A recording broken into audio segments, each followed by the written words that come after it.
Seguimos entonces con el ejercicio número 37. Estamos en la serie 4, recordemos. Y el enunciado dice así: consideremos helio, gas perfecto monoatómico, que en el estado inicial, que lo llamamos A, tiene una presión de 10 a la quinta pascales, un volumen de 10 a la menos 2 metros cúbicos y una temperatura de 300 Kelvin. Se llevan a cabo las siguientes transformaciones. Entonces, de A a B, una transformación isoterma, ¿sí? Quiere decir a temperatura constante, reversible, siendo el volumen de B 2 por 10 a la menos 2 metros cúbicos. Fíjense que en A el volumen era 10 a la menos 2, o sea, 1 por 10 a la menos 2, y acá es 2. Quiere decir que el volumen de B es mayor, o sea que hubo una expansión de ese gas. Para pasar de B a C, a otro punto, la transformación es isocórica, a volumen constante, reversible, siendo la temperatura 189 Kelvin. ¿Sí? En este caso, fíjense, la transformación era isoterma, o sea que se mantuvo la temperatura. En este caso, disminuyó la temperatura. Y el volumen se mantuvo constante. Luego pasamos de C a A, es decir, que vuelve al principio, y es una transformación adiabática, reversible. Adiabática quiere decir que es un sistema cerrado donde no hay pérdidas de calor hacia el medio exterior. Es decir, que toda la transformación de calor o el pasaje de calor es interno en el sistema y no sale de ese sistema. Y dice entonces transformación adiabática reversible que devuelve al gas a sus condiciones iniciales. Es decir, lo vuelve al punto A con estas condiciones iniciales que tenía.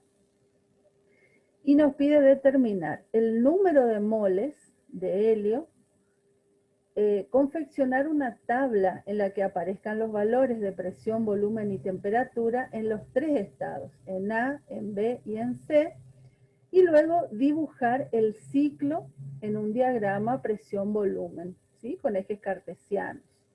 Y como dato nos da el valor de la constante de los gases R.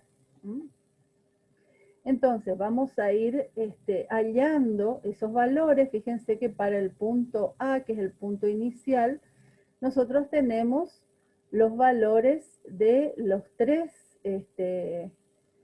tanto de la presión como del volumen como de la temperatura, ¿sí? De las tres magnitudes.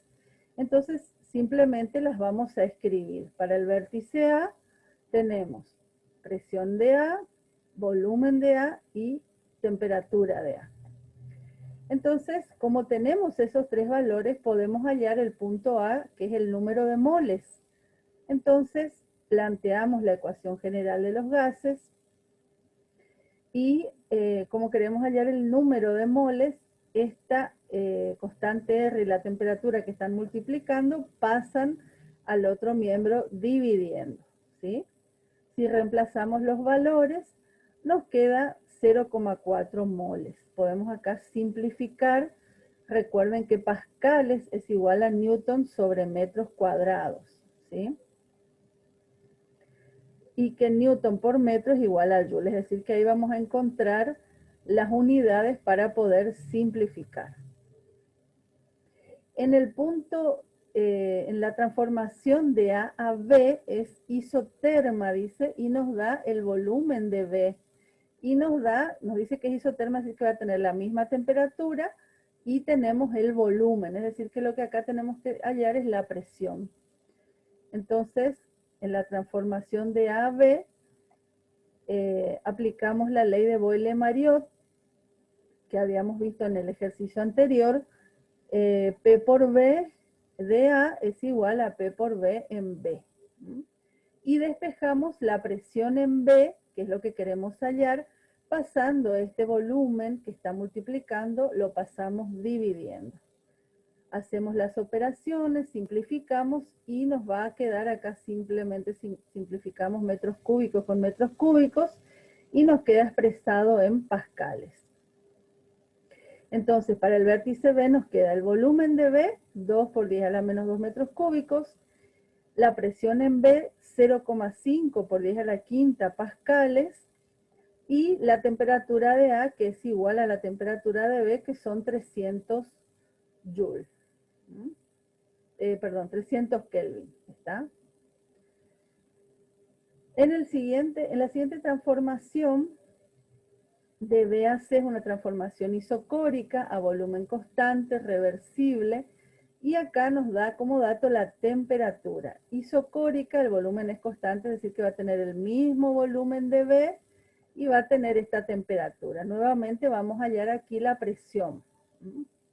Entonces nos vamos aquí, de B a C la transformación isocórica, tenemos el volumen, y en el vértice tenemos la temperatura. Entonces planteamos esta ecuación para el punto C y tenemos el número de moles que habíamos hallado en el primer punto. Podemos hallar entonces la presión en C pasando este volumen que está multiplicando, lo pasamos dividiendo, ¿sí? Operamos, simplificamos las unidades y nos queda 0,315 por 10 a la quinta pascales. Estamos de una forma consciente manteniendo esto por 10 a la quinta pascales, fíjense acá y acá, los mantenemos porque los necesitamos después para hacer el gráfico, para poder considerar las unidades con las que vamos a trabajar y las escalas con las que vamos a trabajar en el gráfico. Vamos a realizar entonces el punto B, donde dice confeccionar la tabla, y esa tabla simplemente es para trasladar los valores que ya tenemos. De la presión, que está en pascales, para el punto A, 10 a la quinta, para el punto B, 0,5 por 10 a la quinta, y para el punto C, 0,15 por 10 a la quinta. Hacemos lo mismo con el volumen, que está en metros cúbicos, para el punto A, 1 por 10 a la menos 2, para el punto B y el C, 2 por 10 a la menos 2. Y la temperatura para el punto A y B, 300 Kelvin, y para el punto C, 189 Kelvin.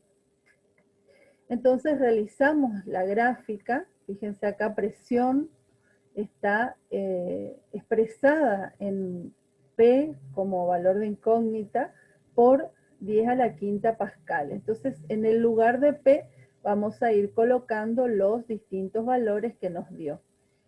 Y en el eje horizontal colocamos el volumen multiplicado por 10 a la menos 2 metros cúbicos.